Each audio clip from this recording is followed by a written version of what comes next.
Merci. Oui, que le Seigneur puisse nous l'accorder si nous nous consacrons à lui et que nous ouvrons nos cœurs. Il peut nous transformer merveilleusement. Il est le potier, nous sommes la pâte. Nous devons seulement venir à lui et lui remettre notre vie. Et il fera de nous un vase glorieux, un vase pour sa gloire et pour son honneur.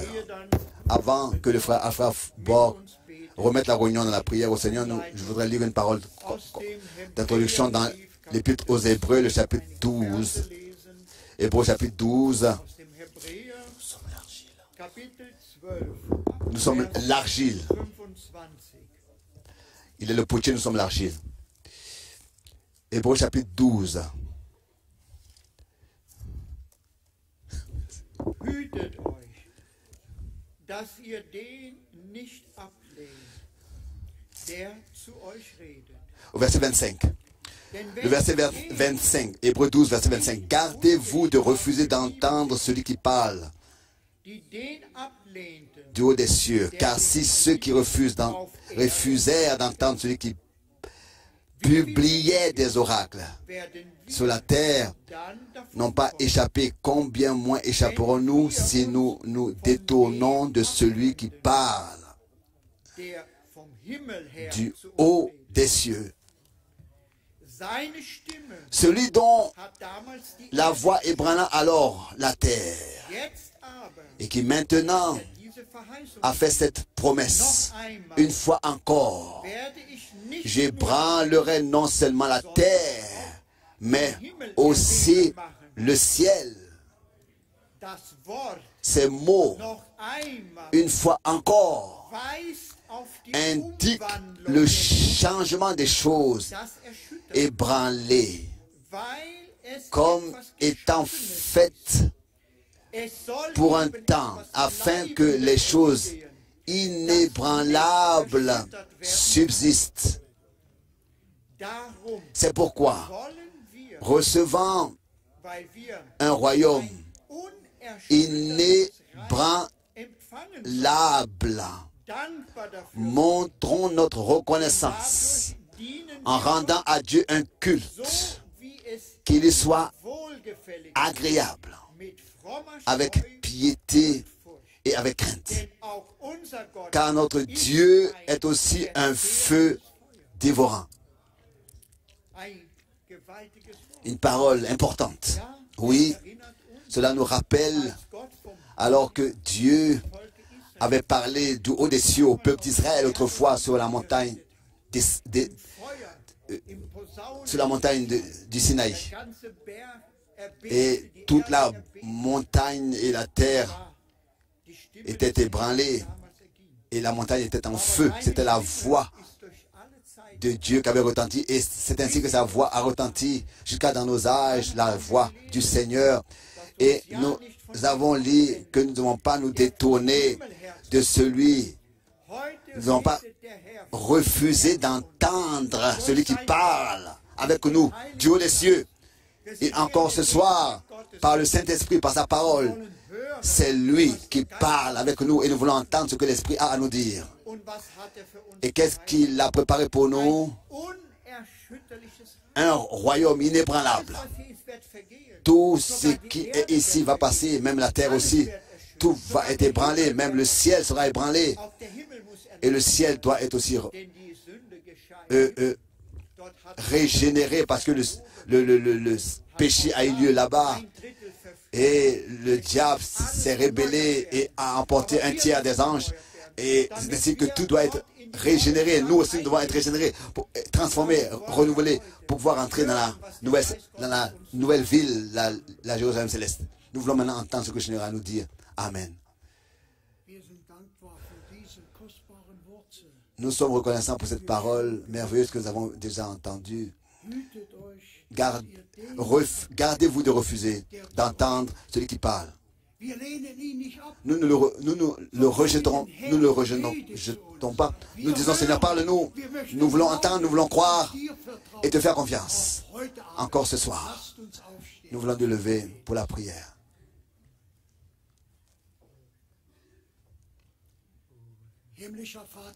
Père céleste, nous te remercions de ce que par cette parole, déjà tu nous as parlé. Encore une fois, Seigneur, que tu puisses ne pas seulement ébranler le ciel, mais la terre aussi, notre cœur, nos cœurs, ébranler nos cœurs, que cela ait lieu ce soir. Nous te remercions pour la grâce que nous avons ce soir d'être ici pour recevoir ce que tu nous as préparé. Nous sommes venus affamés d'entendre ta parole. Nous te demandons, bénis ton serviteur, fortifie-le, pour qu'il puisse ce soir prêcher à ton peuple ta parole. Conduis-le par ton Saint-Esprit et agis, produis en nous la foi, comme le dit les Écritures. Seulement là où il y a de la foi, c'est seulement là que tu peux accomplir tes promesses et confirmer ta parole. Seigneur, nous avons sinon rien à t'apporter. Mais nous le disons, Seigneur, nous croyons ta parole. Nous croyons tes promesses. Nous croyons que ce soir, tu es présent pour manifester ta gloire parmi ton peuple. Seigneur, que la victoire de Golgotha parmi nous soit manifestée. Confirme ta parole. Guéris les malades. Sauve ce qui est perdu. Lie et délie ce qui est lié. Que la victoire de Golgotha soit manifestée, devienne visible parmi nous ce soir. Pour la gloire de ton merveilleux nom. Seigneur, nous te remercions. Nous te remettons cette réunion entre tes mains. Conduis-la par ton esprit. Conduis notre frère. Et bénis ton peuple dans le monde entier qui est connecté, qui écoute. Seigneur, ils n'écoutent pas seulement, ils expérimentent ce que tu fais parmi nous ce soir. Je te remercie, Seigneur, dans le saint nom merveilleux de Jésus-Christ. Amen. Chantons, crois seulement, crois seulement.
Amen, amen. Vous pouvez vous asseoir. Je vais encore rapidement remettre les salutations qui ont été données aussi par des appels téléphoniques. Le docteur Billet, le docteur Mwamba de Lumumbashi, le frère Paré, le frère Bob Gardner de la Suisse, le frère Müller du lac de l'Est, le frère Inodi, le frère Ngonga, le frère Adi, le frère Cécile, le frère Chovava, le frère Paul Niagi, le frère Wendel Ellis de Edmonton, et ensuite le frère Christian de la Roumanie et le frère Frédéric de la Belgique. Oui, et encore des frères et sœurs de Auckland, la Nouvelle-Zélande. Bien, mes frères et sœurs, nous sommes de tout notre cœur reconnaissants de ce que, sans être dérangés, nous pouvons nous rassembler et ensemble écouter la parole de Dieu. Nous avons, n'est-ce pas, dans la parole d'introduction déjà entendu en insistant, n'endurcissez pas vos cœurs si aujourd'hui vous entendez sa voix. Oui, n'endurcissez pas vos cœurs. Nous allons venir rapidement parler de ça, mais d'abord, je voudrais saluer tous nos traducteurs, leur remercier, de leur souhaiter les riches bénédictions de Dieu de tout mon cœur. Tous, vous savez comment est-ce que c'est important de traduire directement, simultanément comme ça, dans une autre langue. On n'a pas le temps de réfléchir. On doit simplement tout de suite transporter ça dans l'autre langue. Mais c'est peut-être raison que je ne parle pas vite, mais que je parle lentement pour que tous aient la possibilité de comprendre ce qui est dit et aussi de le traduire. Je voudrais ensuite remettre cette attention de la Russie blanche, de la Pologne, saluer tous, de la Roumanie, de la Moldavie, de l'Autriche, de la Suisse, de la Belgique, de l'Hollande, de la France, de la Roumanie et de partout, de l'Italie et de partout. Je voudrais saluer ensuite nos frères de l'Afrique du Sud, du Congo, de l'Hollande, de partout. Nous sommes ici aujourd'hui rassemblés pour écouter la parole du Seigneur et nous sommes touchés de ce que Dieu fait maintenant et nous avons, oui, entendu, n'est-ce pas, le compte rendu de ce que le premier week-end, ce n'était pas seulement les connexions, ou bien alors ici à Krefeld, mais aussi il y avait eu d'autres connexions et nous sommes arrivés à un nombre de 210 connexions qui dans le monde entier écoutent, voient, suivent et vivent ce que Dieu fait maintenant. Même aujourd'hui, je voudrais saluer nos deux frères de la Roumanie, le frère John de Bucarest et le frère Daniel de Timișoara. Je voudrais les saluer particulièrement et leur donner la possibilité de nous saluer, bien mes frères et sœurs. Celui qui a suivi, ou bien qui suit les réunions de Constanza, plus de 1000 personnes étaient en septembre rassemblées pour écouter la parole de Dieu. Et le Seigneur a béni nos frères, visiblement béni nos frères.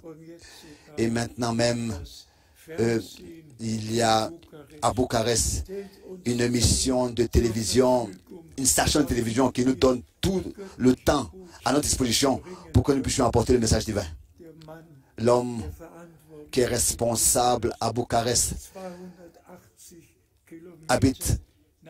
est venu à Constanța de 280 km pour écouter la prédication de le chef de la station de Bucarest de télévision.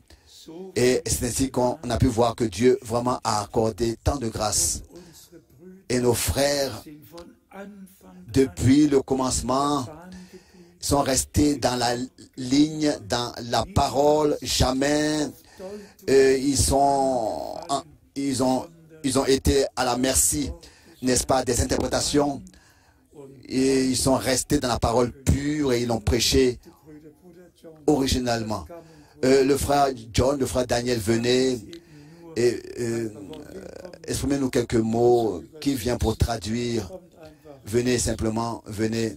Et nous sommes reconnaissants de tout notre cœur à Dieu.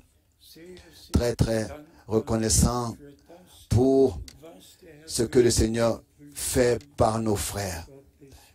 Que Dieu te bénisse. Que Dieu te bénisse. Nous vous saluons tous dans le prêché de notre Seigneur Jésus-Christ.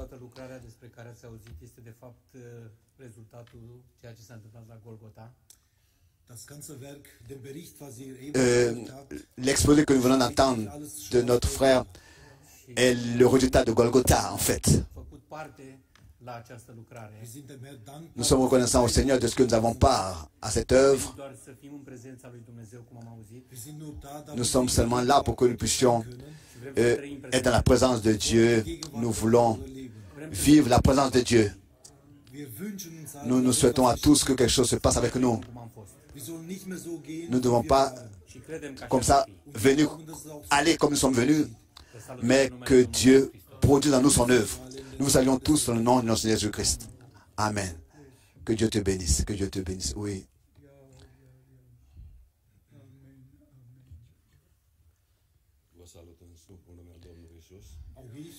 Moi aussi, je vous salue dans le prêché de notre Seigneur Jésus-Christ. C'est un grand privilège d'être ici, rassemblés à cet endroit. Et nous savons pourquoi est-ce que nous sommes venus ici, ce que nous devons voir. Nous savons pourquoi est-ce que nous sommes ici. Nous sommes ici à cause de la présence de Dieu. Et parce que il a accompli ses promesses en cet endroit qu'il a choisi, là où son épouse peut être préparée et être nourrie spirituellement pour ce moment merveilleux, pour ce jour merveilleux. Ce sont les derniers moments de la préparation de l'épouse. L'évangile a été prêché déjà dans le monde entier. En Roumanie, elle a eu un bon résultat. L'évangile qui a été prêché par notre bien-aimé frère Franck durant toutes ces années dans beaucoup de villes. Toutes ces prédications sont traduites toutes les semaines. Et l'évangile est écouté dans tout le pays. La vérité, l'évangile va dans toutes les maisons. Et c'est la miséricorde de Dieu, comme c'est écrit dans Ésaïe, chapitre 46. Mes ordonnances demeurent éternellement, et ce que j'ai proposé de faire, je le ferai. Ce que je me suis proposé de faire, je le ferai. Je l'ai prononcé et je vais l'accomplir. Aujourd'hui s'accomplissent les paroles du Seigneur, les paroles de Dieu, les promesses de Dieu avec son peuple en cet endroit. Et que les riches bénédictions de Dieu se déverse sur nous tous. Encore ce soir, nous serons bénis richement aujourd'hui, parce que c'est Dieu qui a décidé de le faire, pour que dans notre cœur, nous puissions recevoir sa parole. Et aussi cette fois-ci, la parole ne reviendra pas à Dieu sans effet. Elle va produire l'effet pour lequel elle a été envoyée. Que Dieu puisse nous bénir tous. Amen. Merci. Oui, nous sommes de tout notre cœur reconnaissants. Je l'ai déjà dit une fois ici, dans la réunion à Constanza, il y a un prêtre qui est venu, et aussi un journaliste musulman, donc, et les deux ont consacré leur vie au Seigneur et ont été baptisés avec toutes les autres dans la mer Noire. Et aujourd'hui, nous avons un prêtre catholique parmi nous ici ce soir, qui, il y a 2 ans, de ma bouche, a écouté la parole de Dieu et a consacré sa vie au Seigneur et s'est laissé baptiser au nom du Seigneur Jésus-Christ.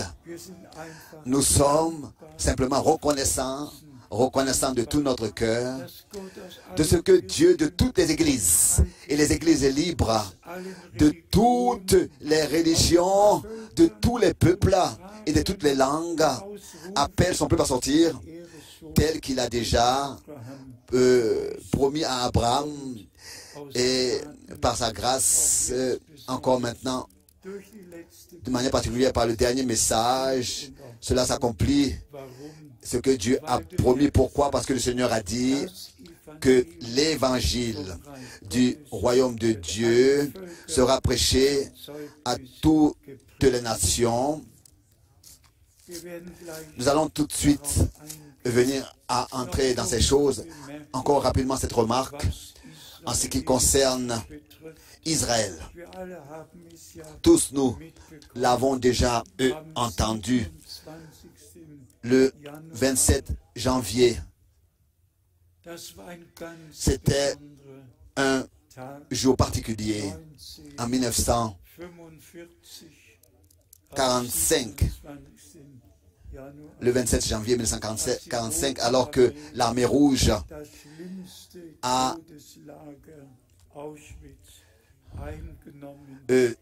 est entrée en possession du camp de concentration le plus terrible, Auschwitz, et a délivré les derniers juifs.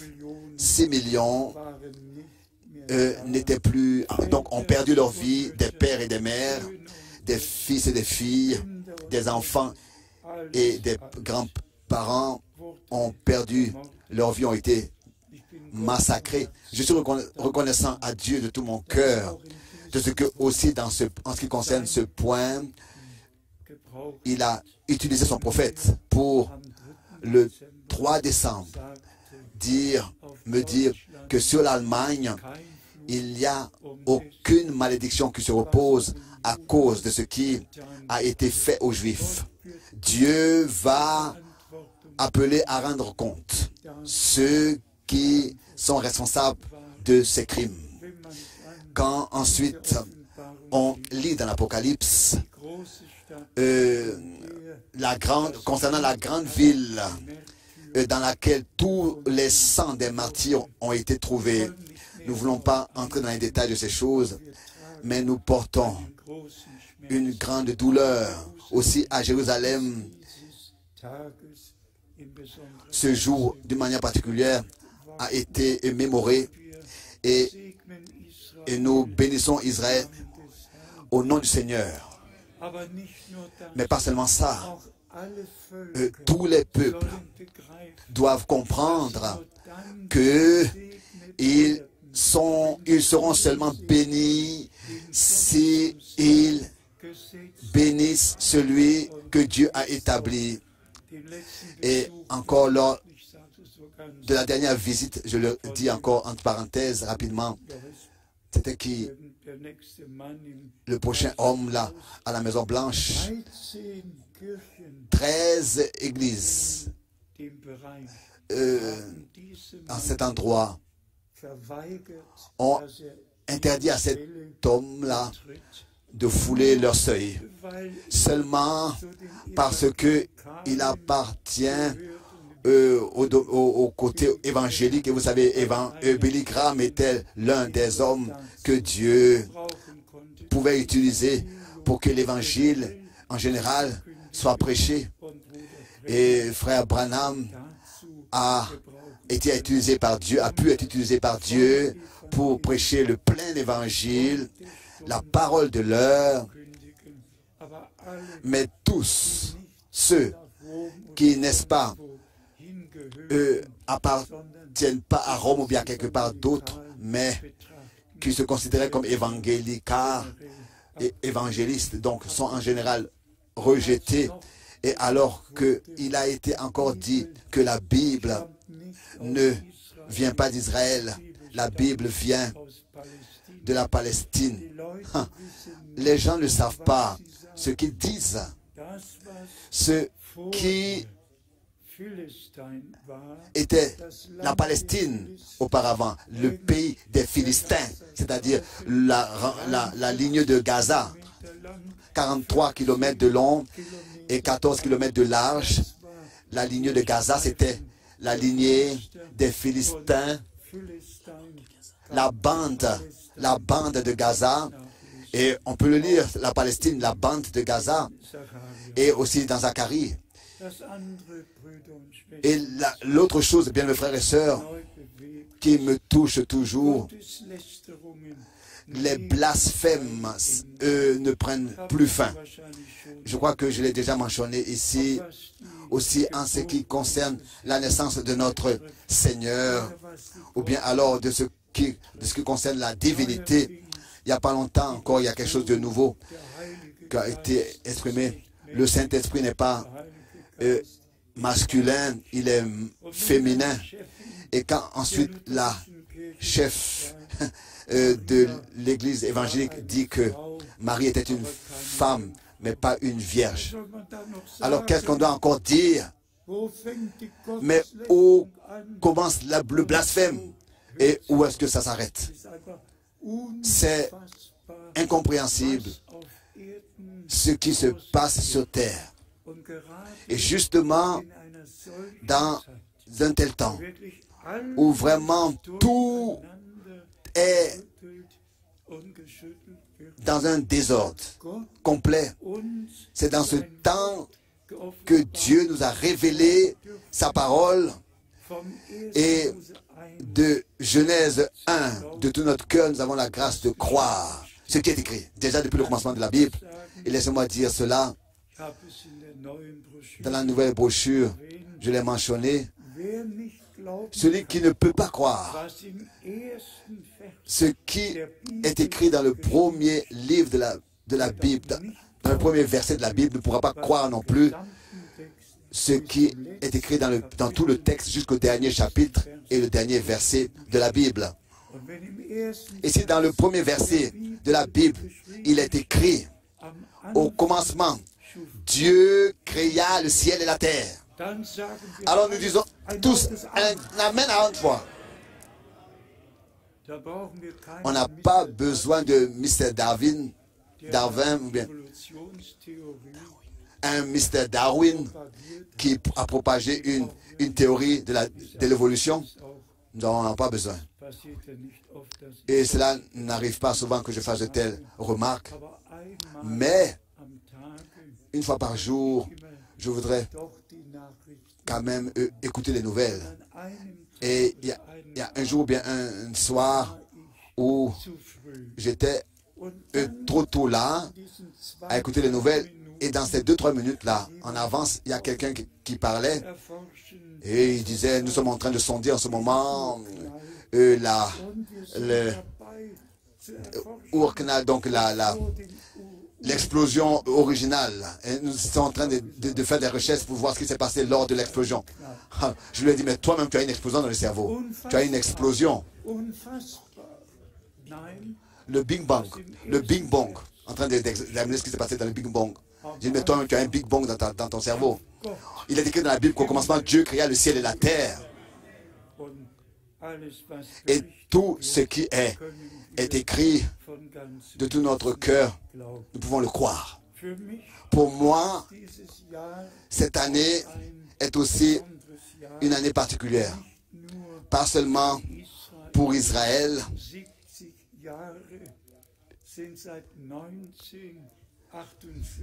70 ans, mais depuis 48 ans, donc beaucoup d'années sont passées depuis que Israël a été déclaré comme État. Et ça aussi, c'est important pour moi. En 1948, j'avais 14 ans dans une mission de tente et j'ai entendu le prédicateur prêcher puissamment. Et ensuite, il a appelé à l'autel et tous ceux qui ont accepté Jésus-Christ comme leur sauveur personnel, qui voulaient le faire, devaient venir devant. J'étais l'un des premiers à aller devant. J'avais 14 ans. J'ai pleuré. Je me suis repenti. J'ai demandé au Seigneur de me pardonner. Alors que 70 ans sont passés, depuis 48, depuis que j'ai consacré ma vie au Seigneur, en 48. J'avais 14 ans et je suis reconnaissant de ce qu'il a accordé sa grâce jusqu'à aujourd'hui et que dans les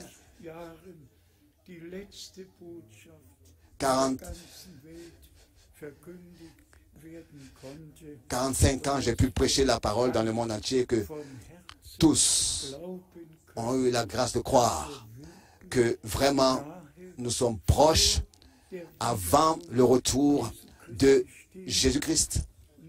Et alors que nous avions chanté le premier cantique, vous connaissez tous encore le texte, alors le refrain. Cette pensée m'est venue. Ça ne suffit pas que nous puissions parler du message et du message. Ça ne suffit pas de parler des mystères qui ont été révélés. Nous devons pouvoir montrer aux pécheurs le chemin qui mène à Dieu. Et le Saint-Esprit doit nous conduire à la repentance avant que nous puissions être dans le royaume de Dieu. Nous devons y naître pour pouvoir y être. Si ce n'est que quelqu'un naît de nouveau, vraiment, sinon il ne peut pas voir le royaume de Dieu. Nous devons diriger la prédication à cet objectif.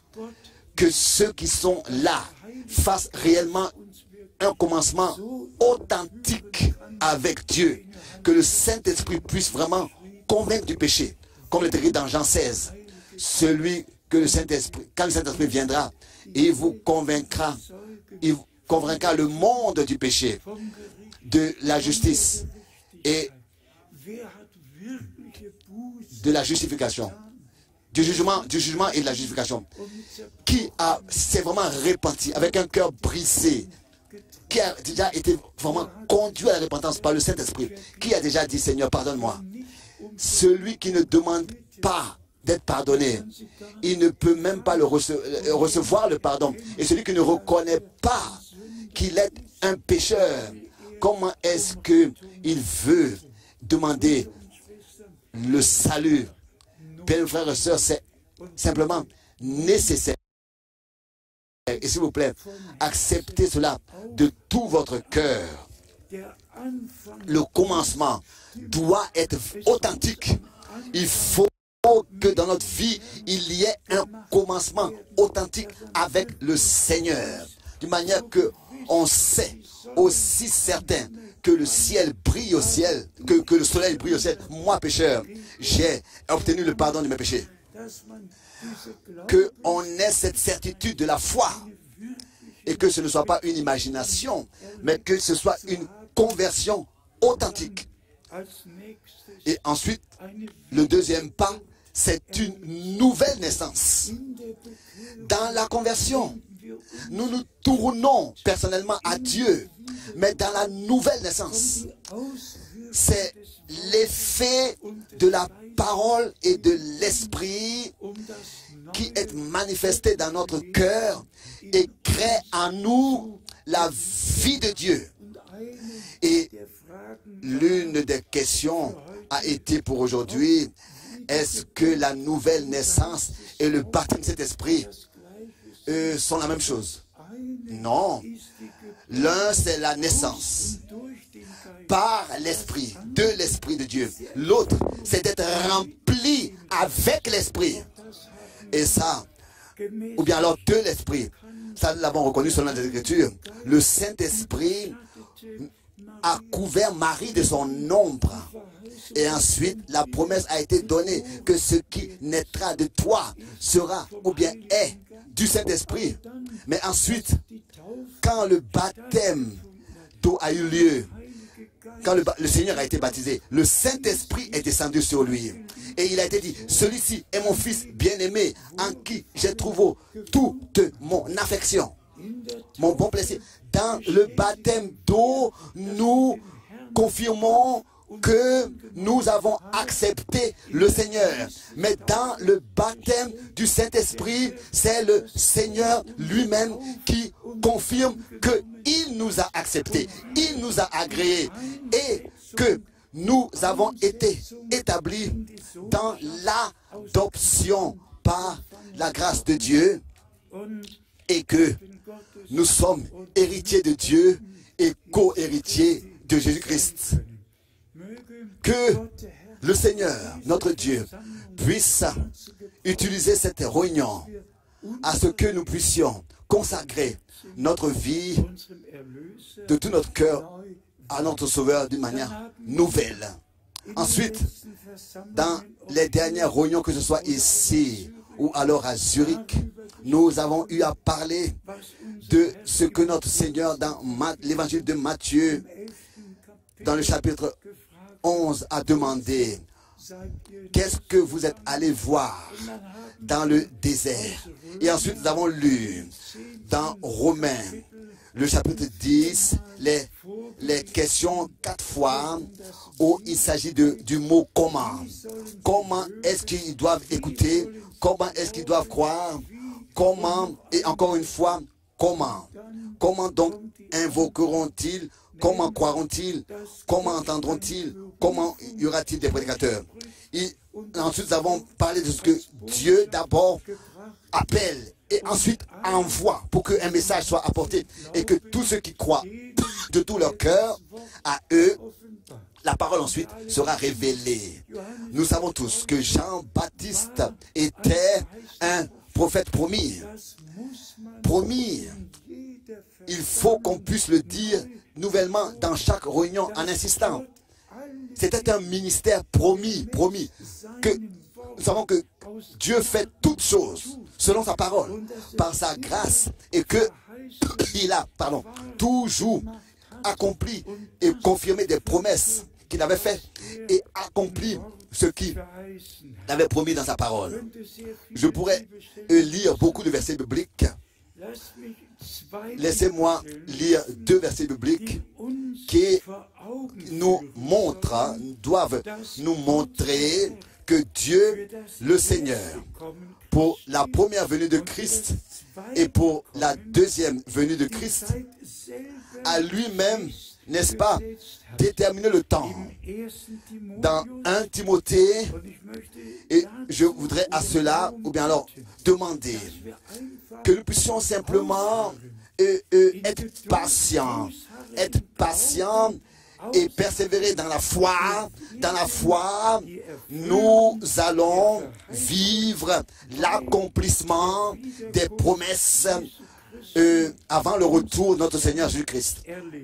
Bien alors, la promesse de son retour ici, il est écrit, on peut lire les 3 versets de 1 Timothée, 1 Timothée, le chapitre 6, et ici, le chapitre 13, jusqu'au verset 15. 1 Timothée 6, verset 13.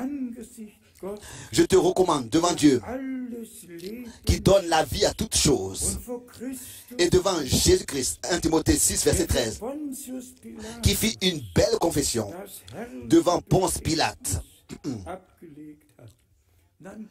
Ensuite suit de garder le commandement de manière que tu vives sans tache, sans reproche, jusqu'à l'apparition de notre Seigneur Jésus-Christ.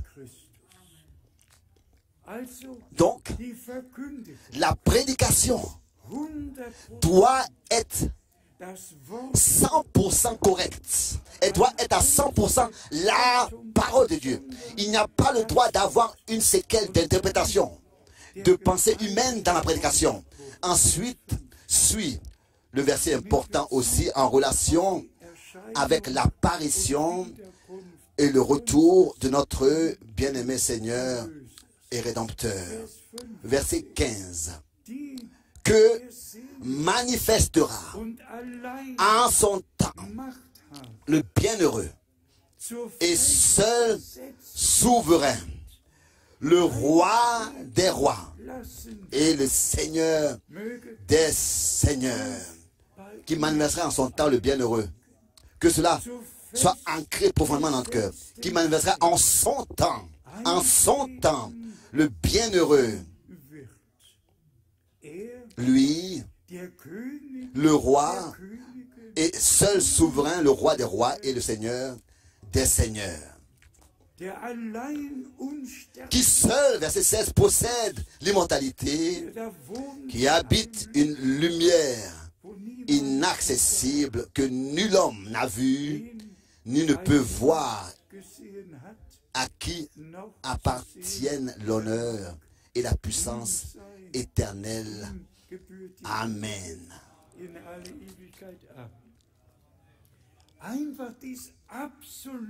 Simplement cet absolu, que Dieu a tout sous son contrôle et qu'il nous a accordé la grâce et il nous a ordonné que quand vous verrez que tout ce que j'ai prédit à l'avance arrive, alors levez vos têtes, car vous savez que votre rédemption est proche. Mais personne ne connaît le jour et l'heure. Nous ne le savons pas. Mais nous avons reconnu le temps, que c'est maintenant l'heure. Nous vivons dans laps de temps dans lequel le Seigneur appelle à sortir, sépare son peuple et prépare son peuple pour le jour glorieux de l'apparition de notre bien-aimé Seigneur et Sauveur par sa grâce. En son temps fixé, en son temps, autrefois, il a envoyé Jean-Baptiste. En son temps, il a, dans notre temps, n'est-ce pas, envoyé son serviteur, le prophète. Car Dieu veille sur sa parole pour l'accomplir.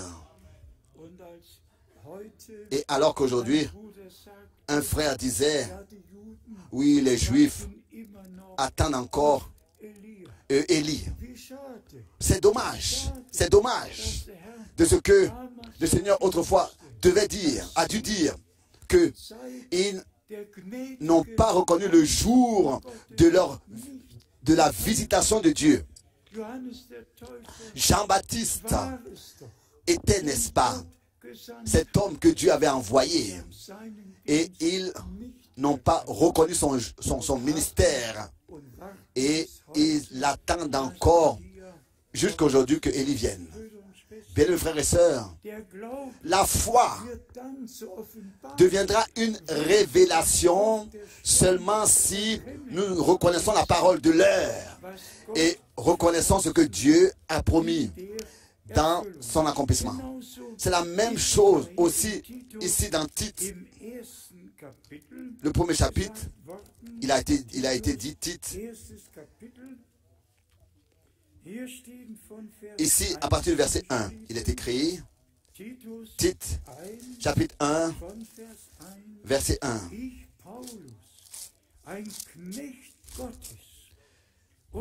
Paul, serviteur de Dieu et apôtre de Jésus-Christ, pour la foi des élus de Dieu et la connaissance de la vérité qui est selon la piété,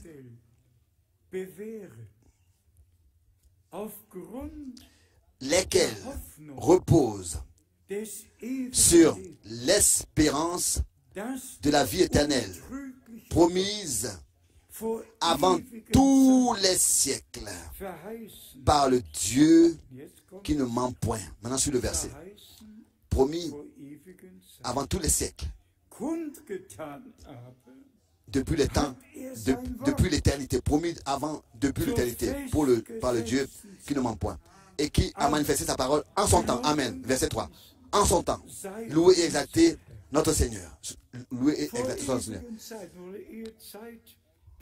Avant que le temps ait commencé.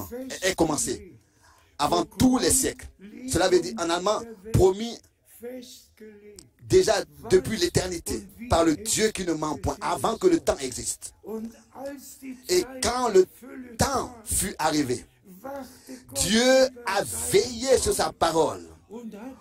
Et au temps convenable, en son temps, il a laissé s'accomplir ce qu'il avait, n'est-ce pas, avant même la fondation du monde, fixé. Bien, mes frères et sœurs, nous devrions tous nouvellement être reconnaissants pour la grâce qui nous a été accordée,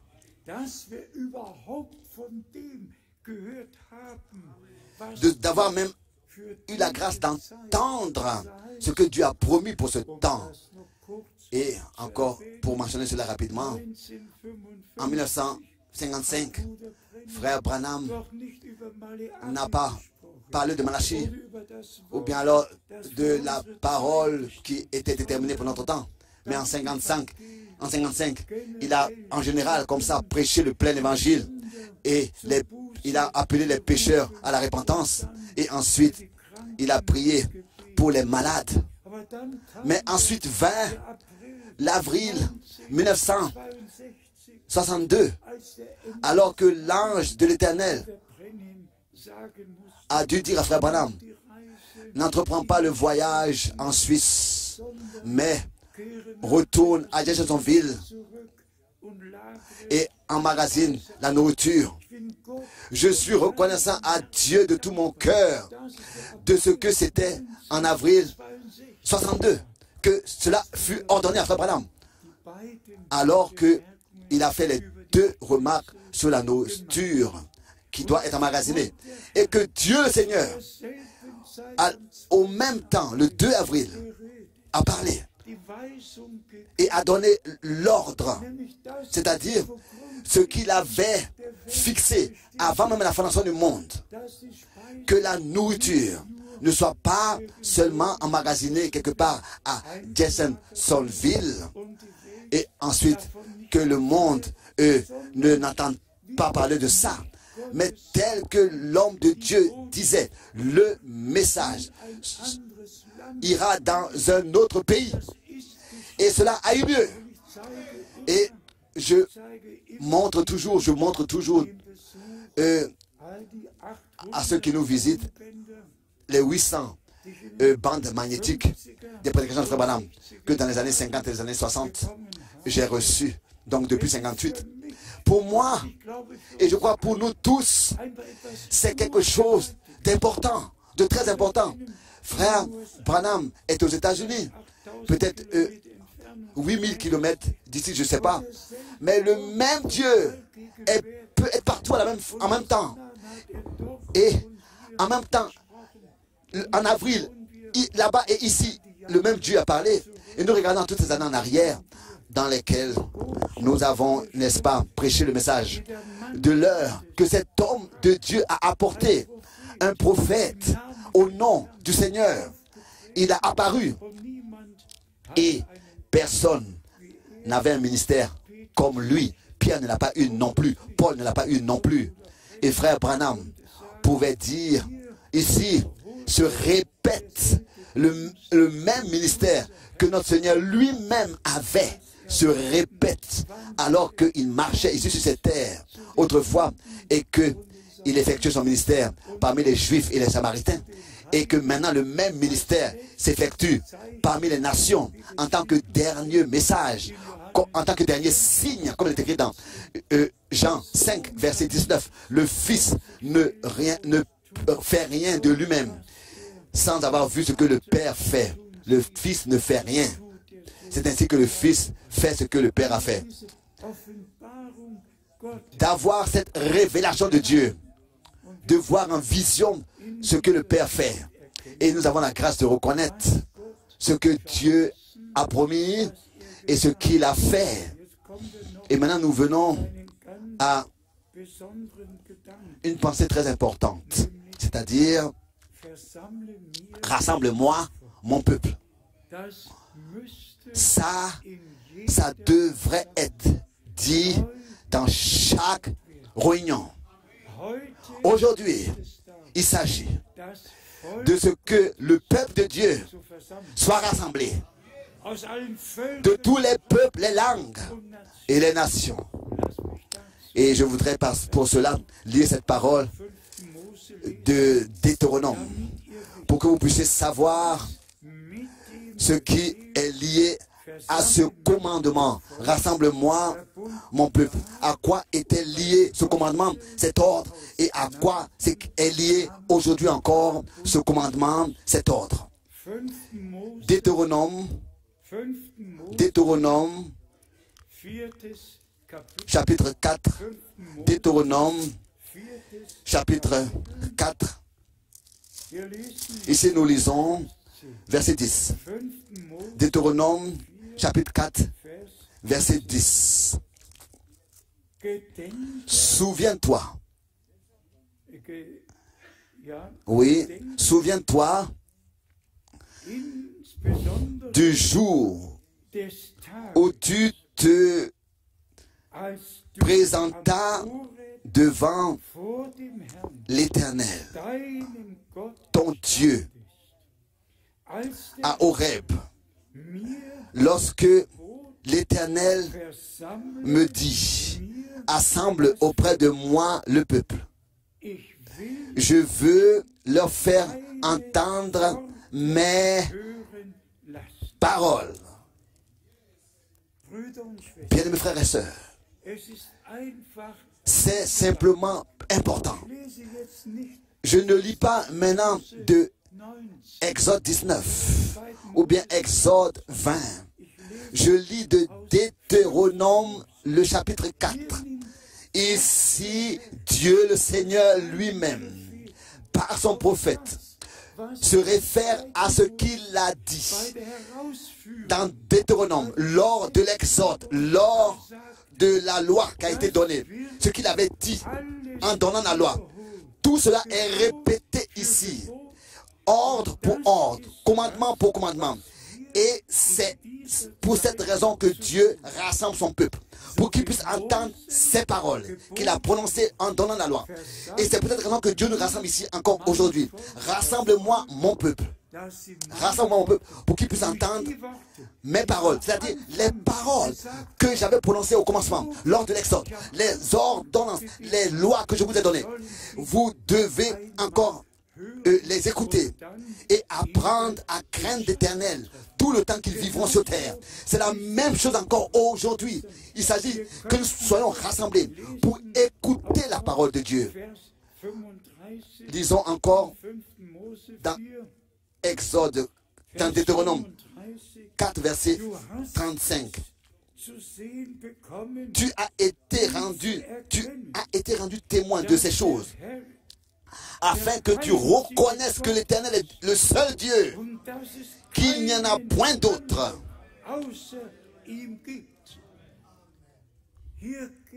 Ici, Moïse retourne au commencement et écoute la voix du Dieu vivant et transmet au peuple ce qu'il a entendu. Ensuite, le verset 36, du ciel, il t'a fait entendre sa voix. Ici, le mot voix, sa voix. Il t'a fait entendre du ciel sa voix. Le verset 36 de Deutéronome 4. Pour t'instruire, réfléchissez bien pour un moment, s'il vous plaît. Dieu le Seigneur descend avec un feu, en feu, et fait entendre sa voix retentissante, puissante.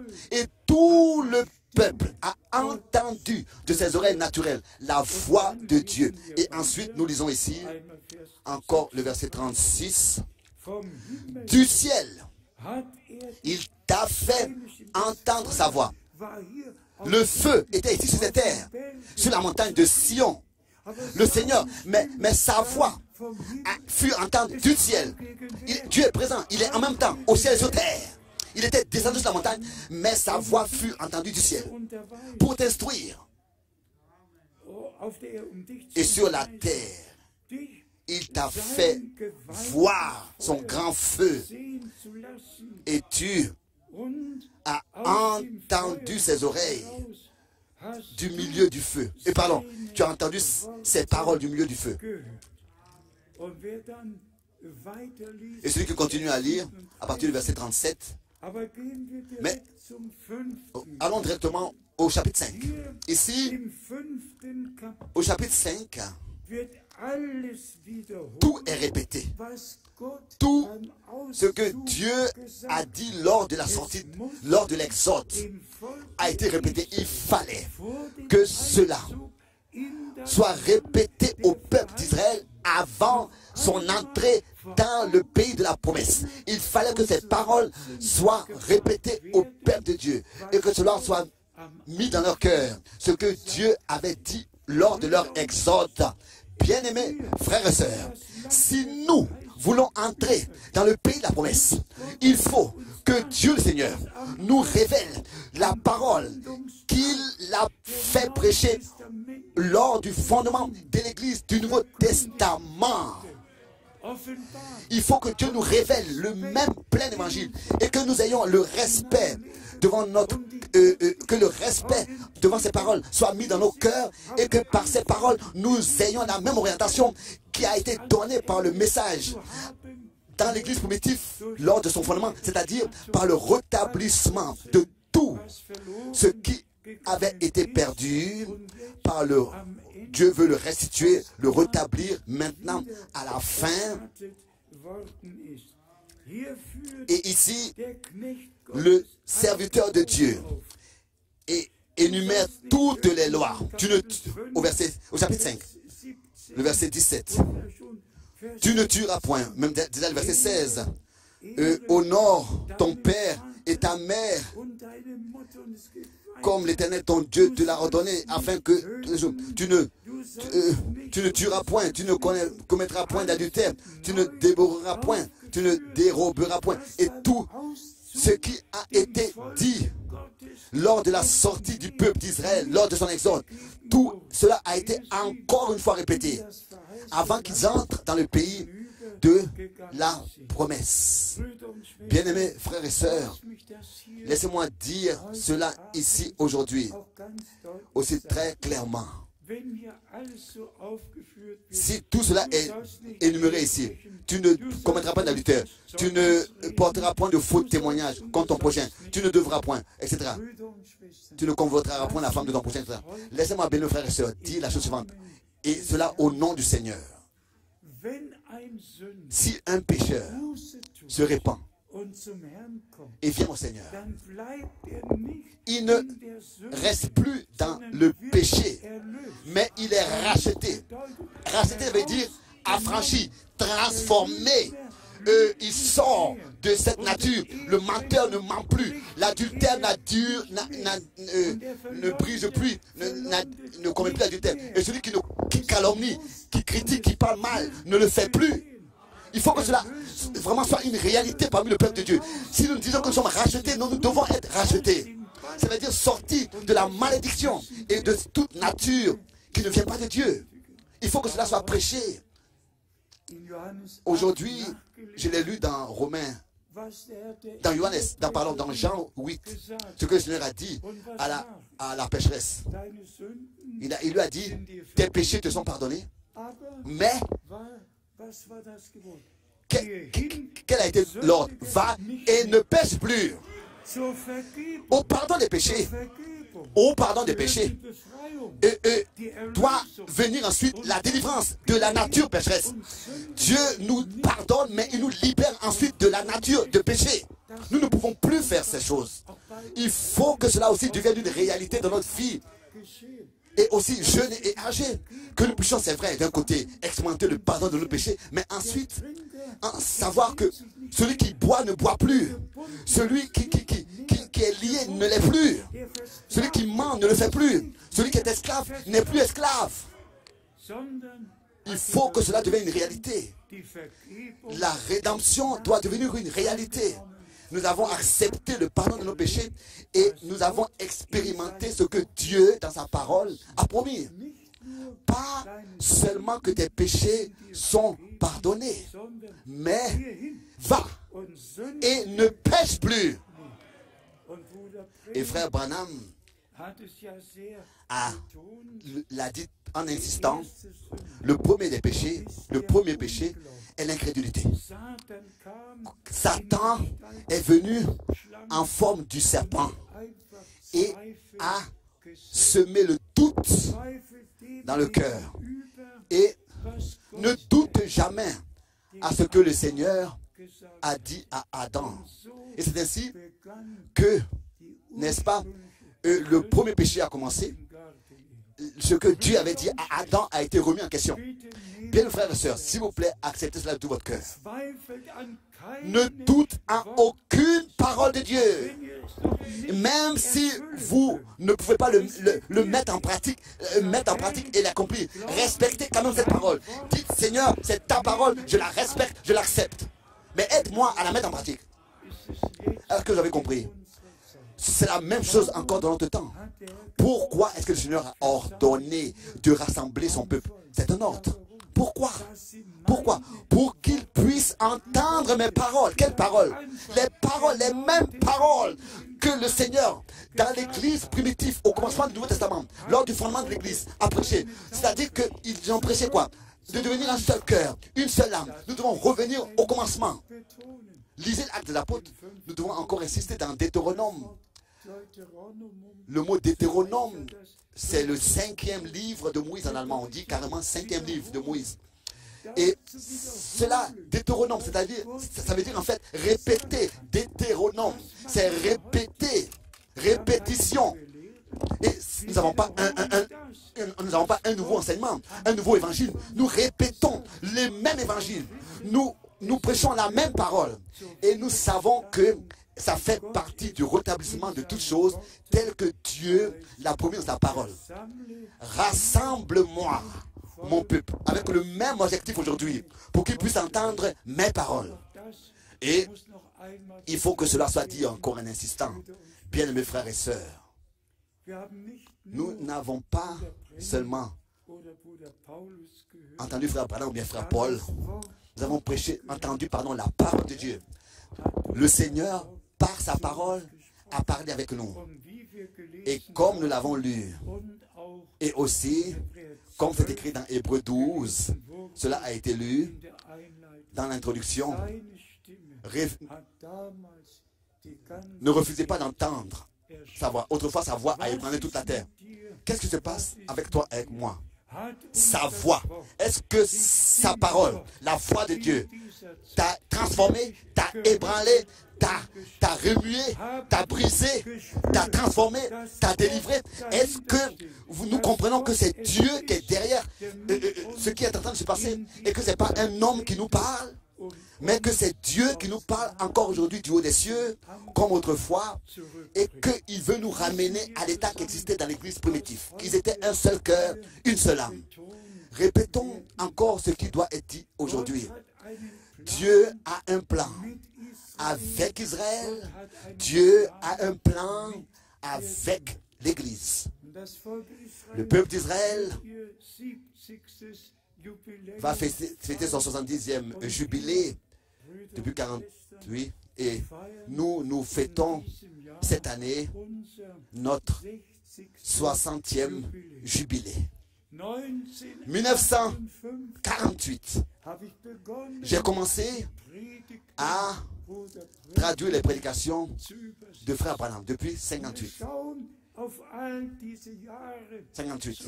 Et nous regardons à toutes ces années en arrière. Ça fait 60 ans aujourd'hui. Et le peuple d'Israël depuis 48, ça fait 70 ans cette année.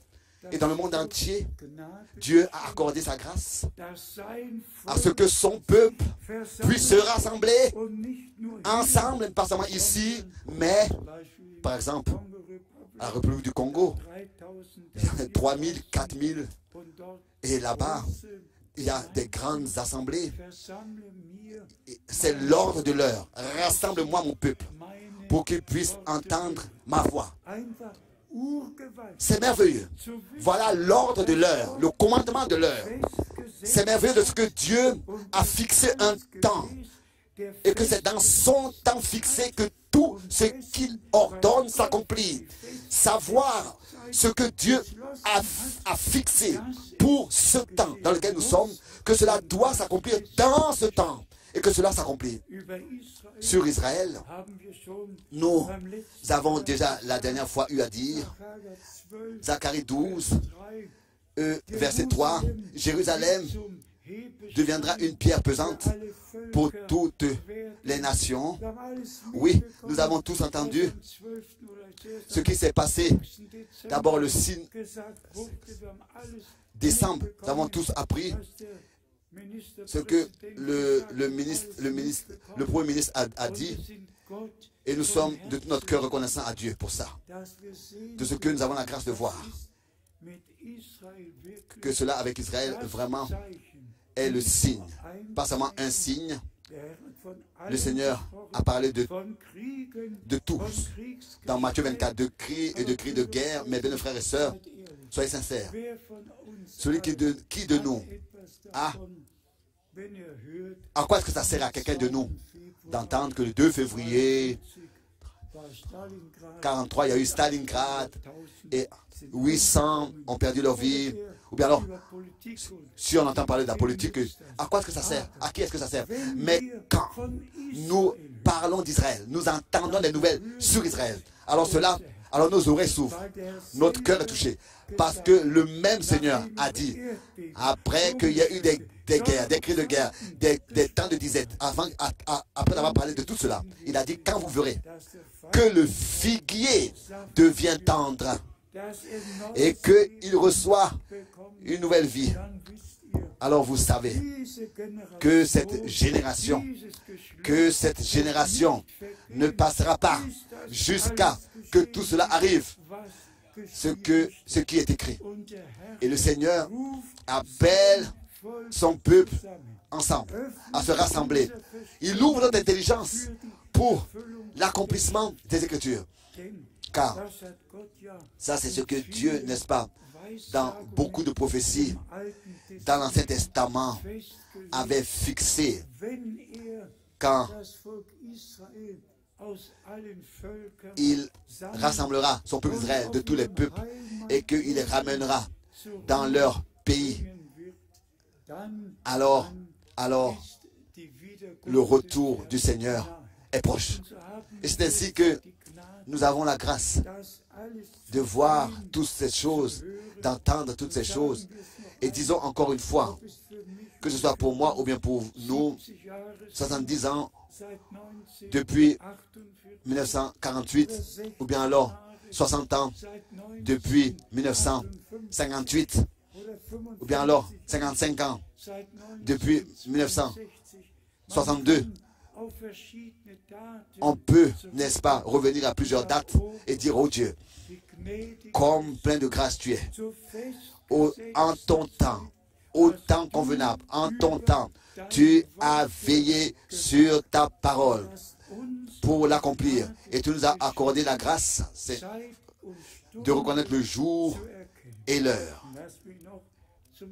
Et j'aimerais encore dire cela. La grâce que nous avons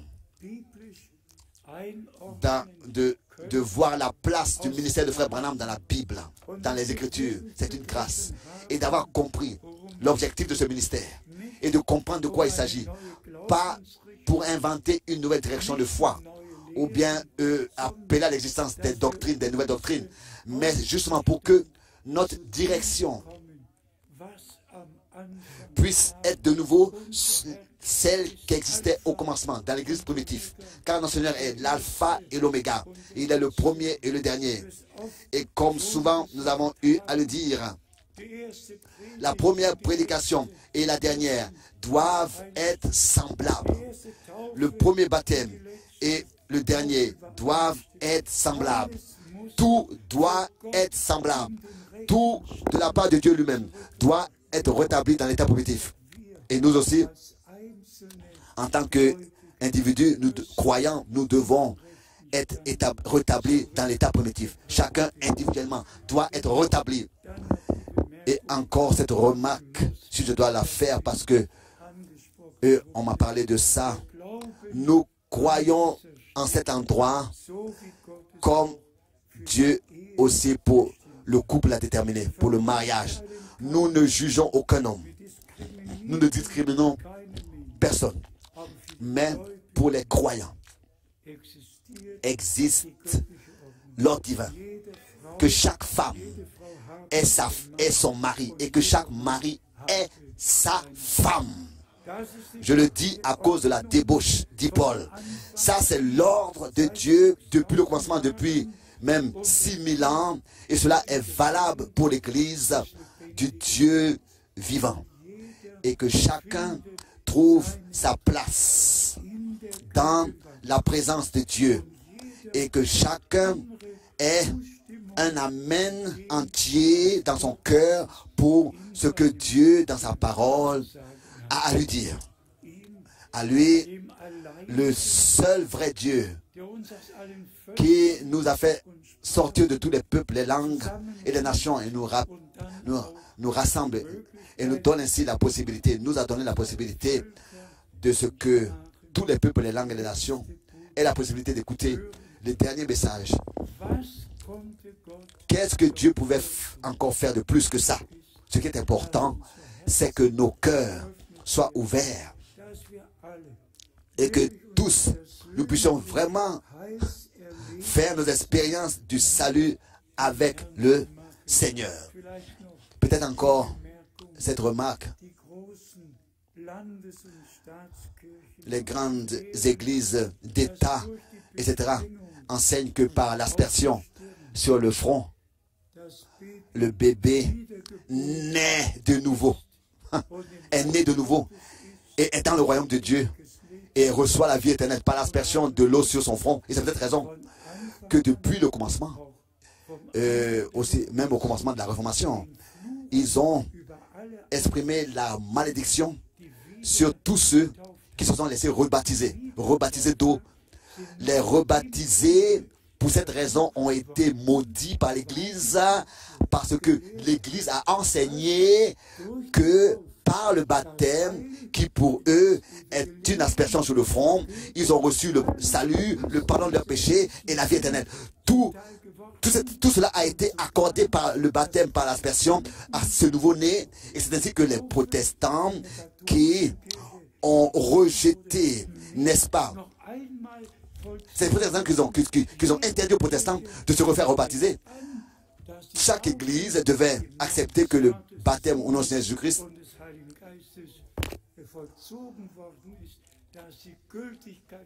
Et c'est ainsi qu'il devait prêcher que le baptême de Seigneur Jésus-Christ est valable éternellement. Et que ceux qui se laissaient rebaptiser ont été maudits par l'Église catholique. Que Dieu, quelle grâce Dieu nous a faite. C'est pas par une pratique religieuse d'un prêtre, mais la vie éternelle, nous la recevons par l'action de Dieu, du Saint-Esprit dans notre cœur, pas par une pratique religieuse humaine.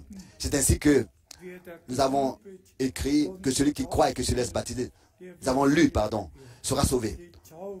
Le baptême confirme que nous croyons, mais pas que quelqu'un à notre place croit. Non, mais qu'est-ce qu'il croit? Non, je ne sais pas, frères et sœurs, ce que cela signifie pour vous, mais nous avons écrit un nouveau manuscrit et nous avons montré ce qui s'est passé dans le déroulement de l'histoire de l'Église, par les dogmes, etc. Tout ce qui a été prêché. Bien, mes frères et sœurs, quelle grâce Dieu nous a accordé de ce que nous ayons reconnu la promesse pour cette heure. Nous ayons accepté et reconnu que ce n'est pas un prophète qui a parlé, mais c'est Dieu qui, par sa parole, nous a parlé à tous. Et que nous avons accepté la parole de Dieu comme nous l'avons entendu. Et en insistant, aujourd'hui, si vous entendez sa voix, aujourd'hui, nous écoutons sa voix par sa sainte et précieuse parole. Et ça, c'est le moment dans lequel nous ne devons pas fermer nos cœurs, mais nous devons les ouvrir devant la face de Dieu, écouter dans la foi, accepter et que cela nous soit révélé par le Seigneur lui-même, à chacun individuellement, et que nous fassions des expériences personnelles du salut avec Dieu, par la grâce de Dieu, avec notre Dieu, que nous les ayons et que nous les ayons avec Dieu. Bien, frères et sœurs, je ne veux pas seulement avoir prêché, pas seulement toute ma vie avoir, n'est-ce pas, placé ma vie dans le ministère du Seigneur. Je veux que tous, par la grâce de Dieu, vous preniez part à l'enlèvement. Que tous puissent expérimenter une repentance, une conversion authentique, une nouvelle naissance. Acceptez et recevez la certitude de votre foi, que vos péchés sont pardonnés. Il faut croire à ça, être certain de ça et avoir reçu la vie de Dieu. Et que par le baptême d'eau, nous confirmons de notre part le pardon de notre péché que nous croyons. Et par le baptême de cet esprit, Dieu lui confirme qu'il nous a agréé. À notre Dieu soit l'honneur, la gloire et l'adoration. Rassemble-moi, mon peuple. S'il vous plaît, ne l'oubliez pas. Dans Deutéronome, cela est répété. Ce qui est écrit dans Exode, lors de l'Exode, dans le chapitre 19 et le chapitre 20, quand la loi a été donnée, cela est répété dans Deutéronome, avant que le peuple entre dans le pays de la promesse. C'est la même chose encore maintenant avec nous qui est arrivé. Rassemble-moi mon peuple pour qu'il puisse entendre mes paroles que j'ai fait prêcher au commencement de l'Église primitive du Nouveau Testament. Ces paroles-là sont encore valables aujourd'hui, comme le message divin devant la face de Dieu. Ce même message doit être prêché. Rassemble-moi mon peuple pour qu'il puisse entendre mes paroles. Rassemble-moi mon peuple et n'endurcissez pas vos cœurs, mais ayez un amen entier dans vos cœurs pour la sainte et précieuse parole de Dieu. À lui, notre Seigneur et notre Rédempteur, notre Sauveur, soit la reconnaissance de tout notre cœur. Et ensemble, nous allons vivre la puissance du sang qu'a coulé pour nous allons louer la puissance du sang. Et ensemble, nous allons remercier Dieu pour sa sainte et précieuse parole. Ensemble, nous allons, n'est-ce pas, expérimenter ce que Dieu a promis. S'il vous plaît, restez attachés à cela. Dieu fait tout au temps convenable. Et qu'il a donné il a envoyé son prophète dans notre temps. Cela est un signe que nous sommes la dernière génération avant le retour de Jésus-Christ. C'est ainsi que la sortie du peuple de Dieu, sa préparation, précède, n'est-ce pas, le retour de Jésus-Christ. En notre Seigneur soit la gloire et l'adoration dans le saint nom de Jésus-Christ. Amen. Levons-nous, chantons comme déjà dans le cœur, tel que je suis, sans rien de moi, parce que je veux.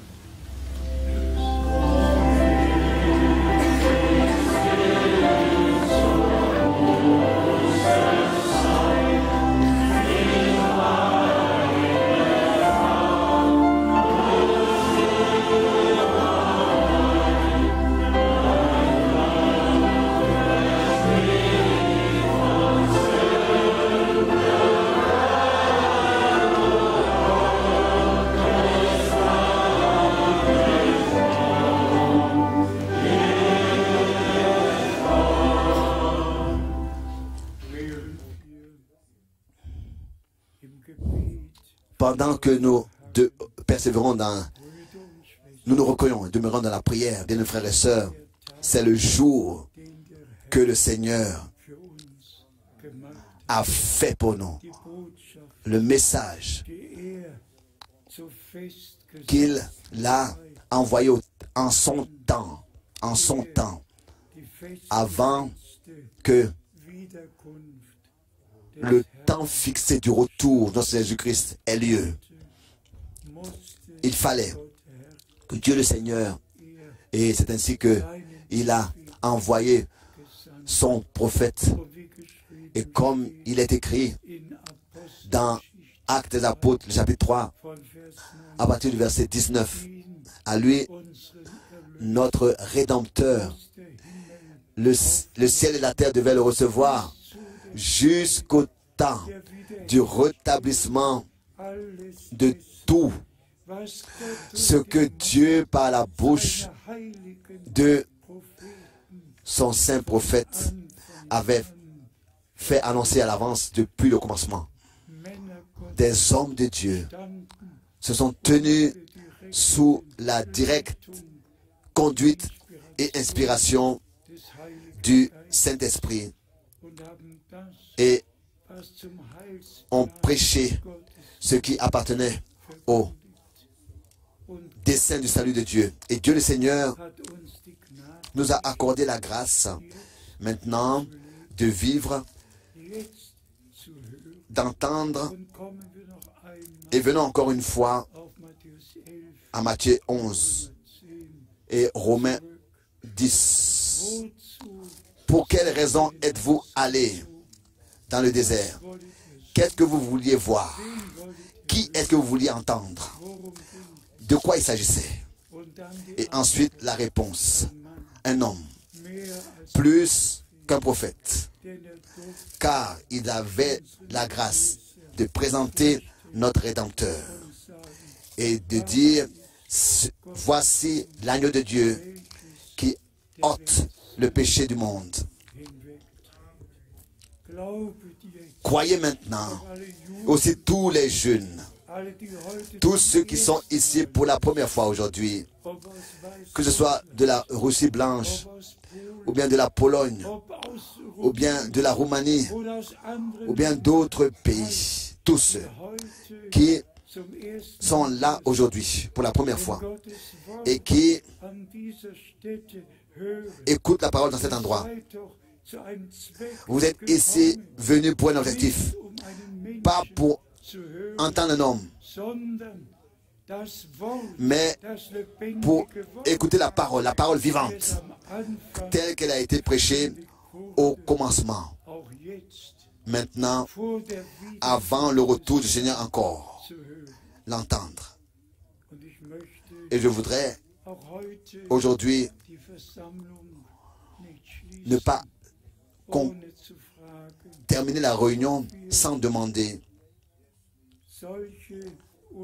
est-ce qu'il y en a parmi nous qui n'ont pas encore la certitude de leur salut, qui n'ont pas encore expérimenté la réconciliation avec Dieu, la rédemption, le pardon dans la foi, n'ont pas encore accepté, expérimenté?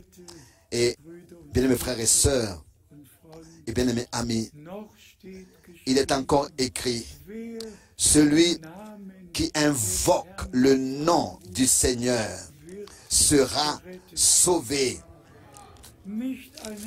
Pas une pratique religieuse, mais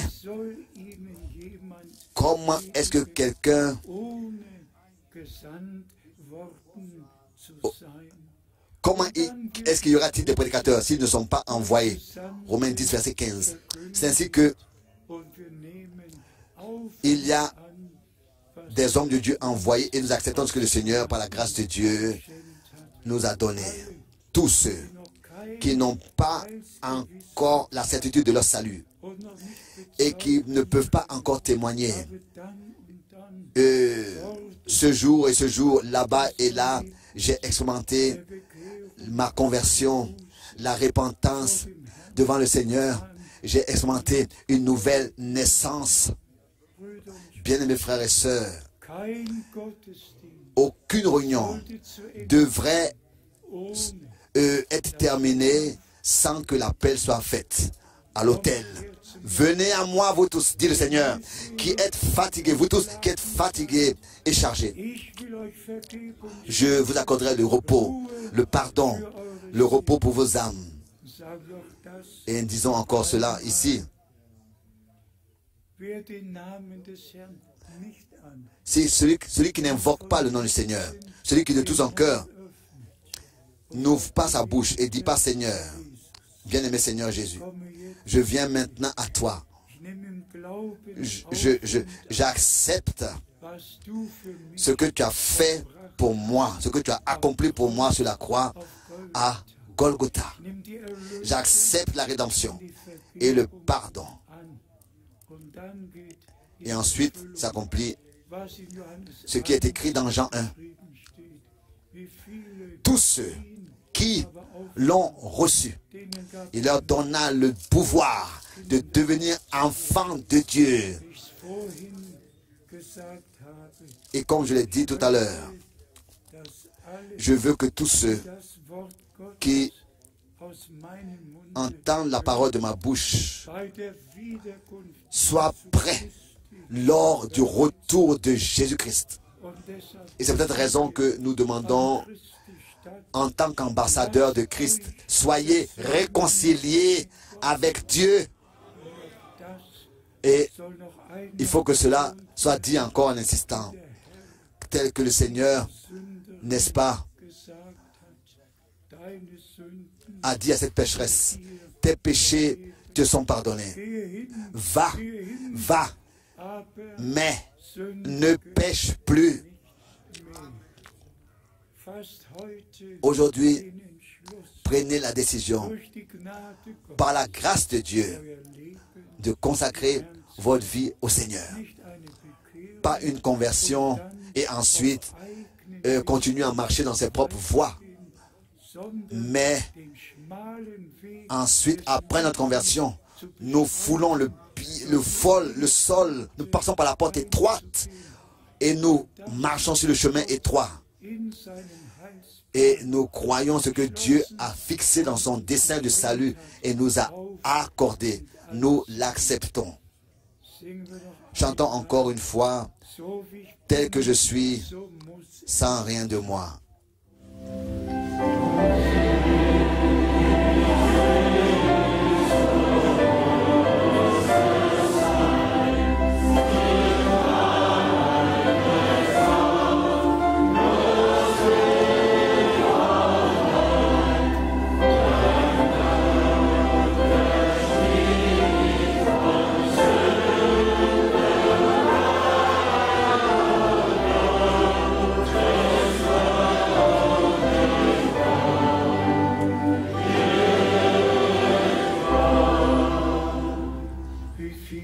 Combien veulent répondre à l'appel? Levez les mains. Et nous adressons ce message et cet appel particulièrement à tous ceux qui sont là pour la première fois, à tous ceux qui n'ont pas encore entièrement consacré leur vie au Seigneur et qui n'ont pas encore fait l'expérience de la conversion, de la nouvelle naissance réellement. N'ayez pas honte de venir devant. Nous allons encore chanter ce chœur. Et celui qui veut venir devant, venez maintenant devant. Nous allons ensemble prier tel que je suis.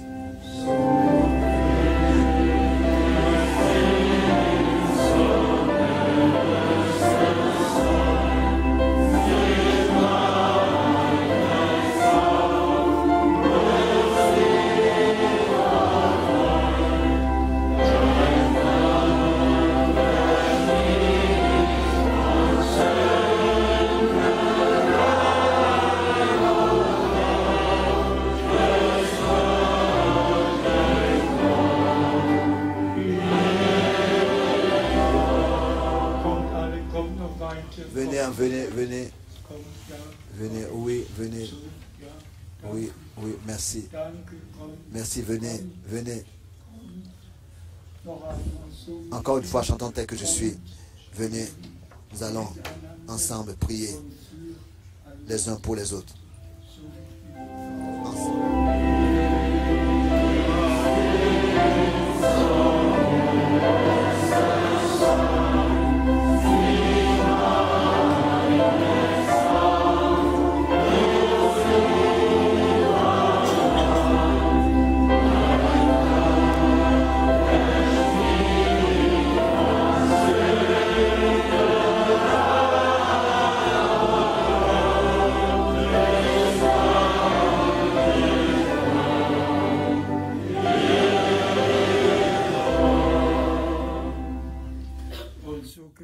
Et aussi certain qu'il est écrit, celui que le Fils libère est réellement libre, affranchi, libre, délivré de chaque lien, de tout lien, de la cigarette, de la boisson, de tout ce qui domine les gens. Une délivrance totale. Nous prêchons tout le conseil du salut de notre Dieu, le pardon, la délivrance et le plein salut dans le Saint-Nom de Jésus-Christ, notre Seigneur. S'il vous plaît, regardez tous devant, vous qui êtes venus devant. Croyez-vous de tout votre cœur que notre Rédempteur sur la croix à Golgotha est mort pour nous, a versé son sang et que le pardon par la grâce de Dieu nous a été accordé? Est-ce que vous pouvez, chacun de vous, croire cela? Dites Amen. Amen. Amen. Tous ont crié Amen. Croyez maintenant et priez pour le pardon de vos péchés. Et nous prions maintenant ensemble. Bien-aimé Seigneur, nous venons devant le trône de ta grâce, dans le saint nom de Jésus-Christ, notre Seigneur. Priez tous. Tous invoquez le nom du Seigneur. Invoquez le nom du Seigneur. Ouvrez vos bouches. Demandez le pardon de vos péchés. Et la délivrance. Et la grâce. Oh, bien-aimé Seigneur. Que cela ait lieu ce soir. Que cela ait lieu ce soir. Réellement. Que tous soient délivrés. Soient rachetés. Reçoivent le rachat, la délivrance. Accorde-le dans la réalité, ô Dieu. Oh, fais grâce. Sauve, délivre, guéris. Je te remercie. Je te remercie, bien-aimé Seigneur, de ce que tu es présent et que tu as sauvé, tu as délivré et tu as guéri. À toi, le Dieu Tout-Puissant, nous te disons merci. Nous te disons merci.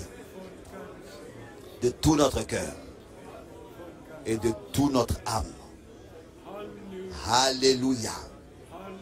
Alléluia. Alléluia. Alléluia. Alléluia. Loué et exalté. Donc dès maintenant, vous n'allez plus vivre dans les vieilles habitudes, dans les vieux liens, mais croyez à ce qui s'est passé ce soir. Être racheté, c'est-à-dire être sorti de la condition dans laquelle on était et expérimenter de Dieu une nouvelle naissance, être réellement délivré de notre nature et de nos liens, qui veut expérimenter une délivrance. Regardez, oh, regardez les mains, regardez beaucoup. Oh Dieu, prions.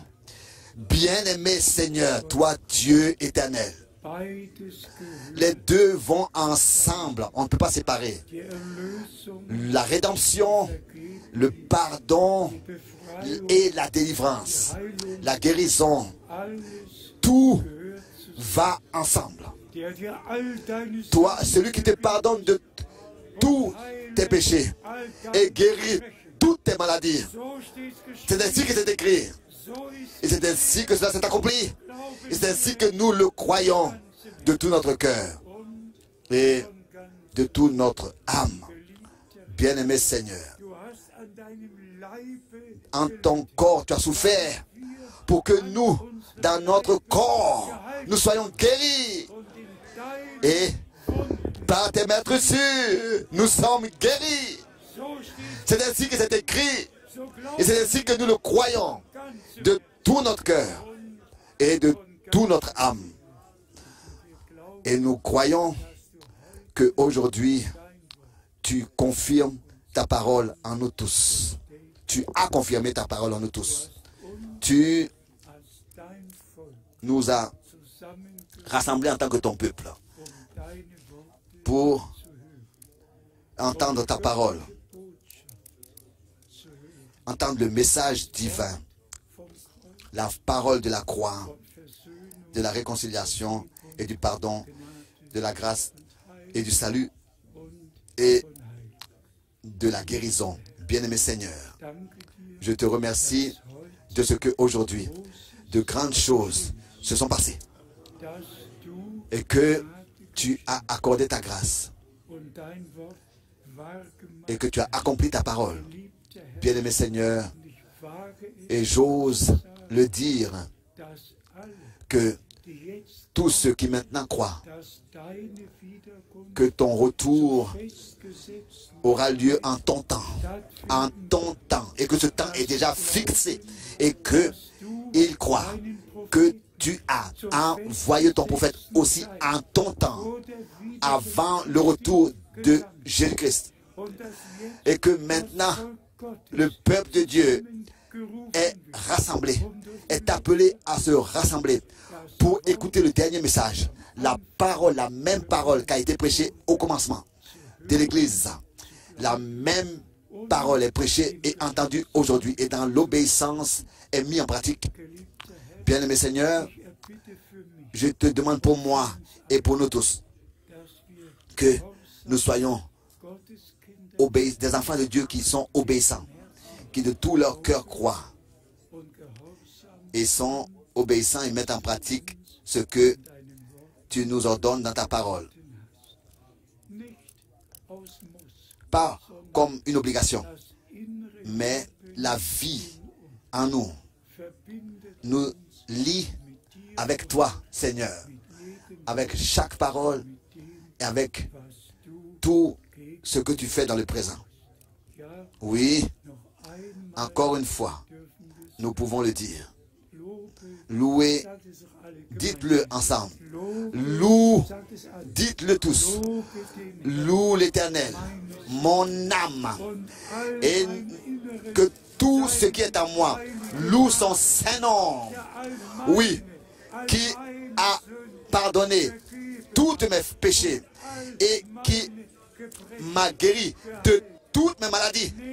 Acceptez-le. Le psaume 103, acceptez-le. C'est une réalité. Il t'a guéri de toutes tes maladies et il a sauvé ton âme de la fosse. Alléluia. Qui nous couronne de grâce et de miséricorde. Alléluia. Vous pouvez maintenant repartir en paix à vos places.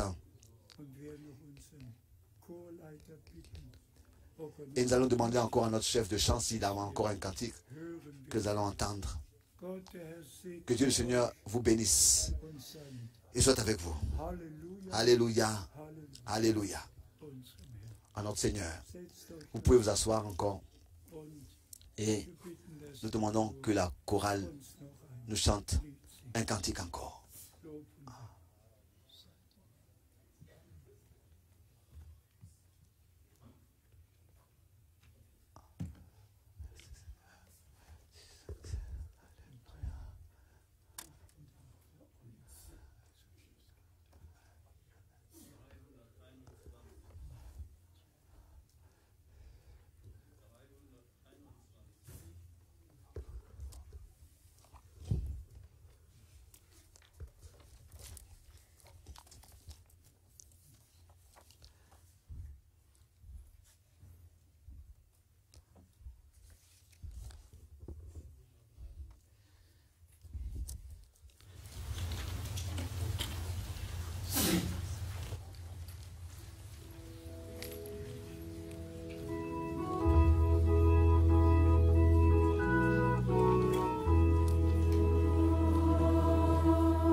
Pendant que nous chantons ce chœur, bientôt, et je demande au frère Oleg de venir.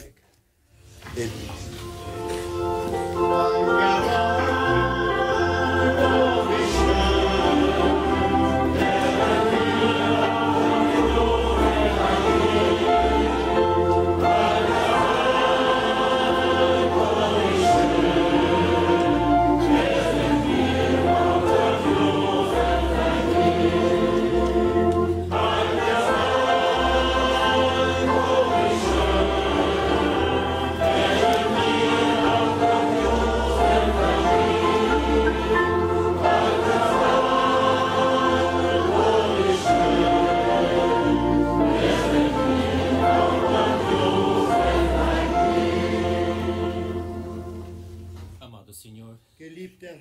Bien-aimé Seigneur, nous te remercions pour ta présence. Tu nous as richement bénis. Tu nous as parlé par ta parole. Nous te remercions pour ton vase, pour le don de la foi biblique, que nous avons la grâce de croire chaque promesse. Nous te remercions pour ton élection. Nous ne savons pas que personne peut venir à toi. Nous savons que personne ne peut venir à toi. Si le Père n'attire pas premièrement. Mais nous te remercions de ce que tu nous as accordé le salut. Tu nous as accordé la sanctification. Tu nous as tout accordé, Seigneur. Tu es digne d'être loué et exalté. Nous te remercions pour ton serviteur, pour ton prophète, pour le message de l'heure, de ce que tu nous as ramené à l'enseignement des apôtres. Loué et exalté soit ton nom. Je te remercie de tout mon cœur, dans le précieux nom de notre Seigneur Jésus-Christ. Amen.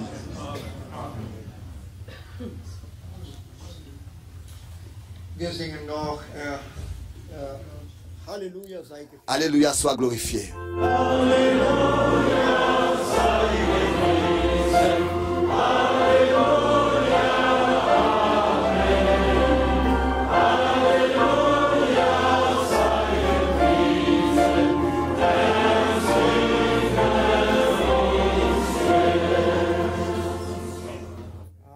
Amen. Amen.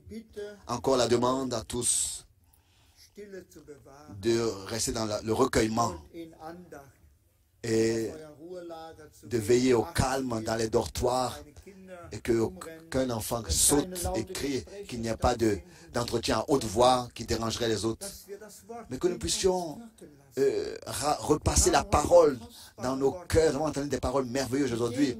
La présence de Dieu était puissante parmi nous ici. Et la parole est tellement puissante et si profonde, elle doit nous pénétrer. Mais l'adversaire attend déjà pour nous la dérober à la porte dehors, dès que nous sortirons, dès que nous allons ouvrir notre bouche et des entretiens inutiles, des paroles inutiles. C'est ainsi que l'adversaire nous dérobe la parole. Restons dans le recueillement.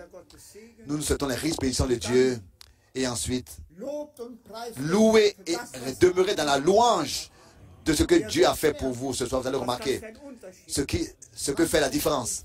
Faites l'essai et nous allons revenir demain avec un nouveau désir pour être nouvellement fortifié. Que le Seigneur vous bénisse tous. Amen. Souhaitez-vous les riches bénédictions de Dieu, chacun l'un à l'autre. Merci.